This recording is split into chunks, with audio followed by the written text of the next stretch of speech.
क्या आप जानते हैं, माँ सरस्वती ने एक बार ऐसा काम किया जिसकी कोई कल्पना भी नहीं कर सकता। उस एक गलती की वजह से उनको एक ऐसा शाप मिला जिसकी वजह से उन्हें धरती पर उतरना पड़ा। इसी श्राप का परिणाम माता लक्ष्मी और गंगा को भी भुगतना पड़ा।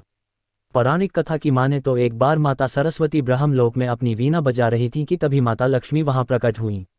माता सरस्वती ने उनका स्वागत किया और आसन ग्रहण करने को कहा। वो माता लक्ष्मी के हाल चाल लेते हुए पूछा कि माता आप अब ब्रह्मलोक क्यों नहीं आती। तब अभिमान के साथ माता लक्ष्मी ने कहा कि उनके पास समय नहीं रहता है।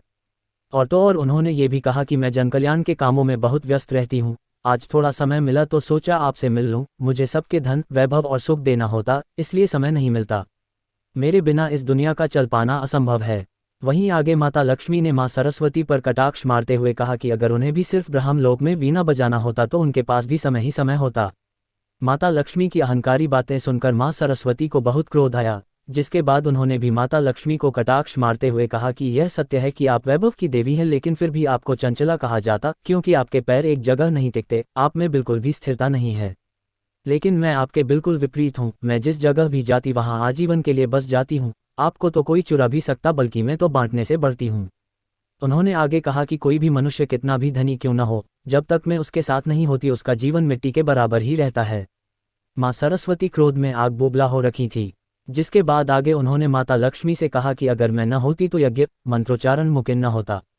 बिना विद्या और ज्ञान के किसी भी मनुष्य का जीवन संभव ही नहीं है। साथ ही उन्होंने ये भी कहा कि उनके मंत्रों के बिना भगवान विष्णु की पूजा भी अधूरी है।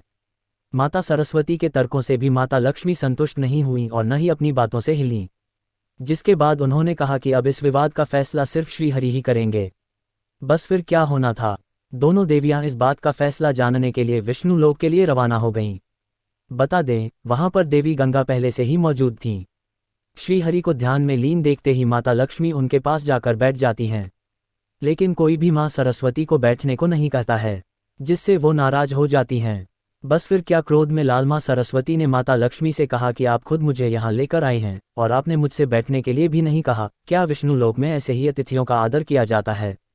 इस पर माँ लक्ष्मी बोली कि मेरा निवास श्रीहरि के हृदय में है और देवी गंगा को स्वयं प्रभु हरि ने अपने चरणों में स्थान दिया है। इसके अलावा उनके पास कोई जगह खाली नहीं जहां आपको स्थान दिया जा सके। इतना कहकर दोनों देवियां माता लक्ष्मी और गंगा जोर जोर से हंसने लगीं। अपना उपहास उड़ता देख माँ सरस्वती के क्रोध की सीमा बढ़ती जा रही थी। माँ सरस्वती ने माता लक्ष्मी से कहा कि आपको बहुत अभिमान है अपने वैभव और श्रीहरि के हृदय में होने का, तो मैं आपको यहाँ से दूर कर दूंगी। इतना कहकर माँ सरस्वती ने माता लक्ष्मी को श्राप दे दिया और कहा कि आप विष्णु लोक छोड़कर धरती पर चली जाएंगी और आप तुलसी के रूप में जन्म लेंगी, जहाँ जाकर आपका भगवान विष्णु से कोई संबंध नहीं रह जाएगा और धरती पर आपका विवाह किसी असुर से होगा। वहीं माता लक्ष्मी को दिए गए श्राप को सुनकर देवी गंगा को माँ सरस्वती पर क्रोध आ गया और उन्होंने माँ सरस्वती को श्राप दे दिया कि वो धरती पर नदी बनकर प्रकट होंगी। दोस्तों, ये श्राप का सिलसिला यही नहीं थमा। माता लक्ष्मी की तरकफदारी में देवी गंगा ने माँ सरस्वती को श्राप तो दे दिया, लेकिन उनको ये भेदभाव बिल्कुल भी नहीं भाया। उन्होंने क्रोधित होकर देवी गंगा को भी श्राप दे दिया कि वो श्रीहरि के चरणों से निकलकर धरती पर नदी बनकर निकलेंगी और अधिक से अधिक पापियों के संपर्क में आएंगी। अब दोस्तों, क्रोध की अग्नि में तपते हुए तीनों ने एक दूसरे को श्राप तो दे दिया, लेकिन जब उनका गुस्सा शांत हुआ तो तीनों को बहुत पछतावा हुआ।